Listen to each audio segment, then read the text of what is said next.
ಏನಿದು ಪೂರ್ತಿ ಜಗನು ತಲೆ ಕೆಳಗೆ ಆದ ಹಾಗೆ ಹೆಂಗೆಂಗೋ ಕಾಣ್ತದೆ.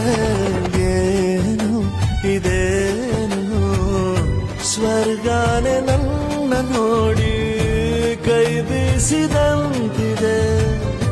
ಕುಡಿಯದೆ ಬೀದಿಯಲ್ಲಿ ದೂರಾಡಿ ನಡೆದಂತೆ ನೀನು ಬಂದಾಗಿಂದ ಅಬ್ಬಬ್ಬಾ ಊರಿಗೆ ಊರೇ ನ್ಯಾಯ ಸೇರಿಸಿ ಅಯ್ಯಯ್ಯೋ ನಿಮ್ಮಪ್ಪ ಹೂವನ್ನ ಅಲ್ಲಿ ಕೂರಿಸಿ ಆಣೆ ಮಾಡಿ ಹೇಳುತ್ತೀನಿ ನಾನು ನಿನ್ನವನು.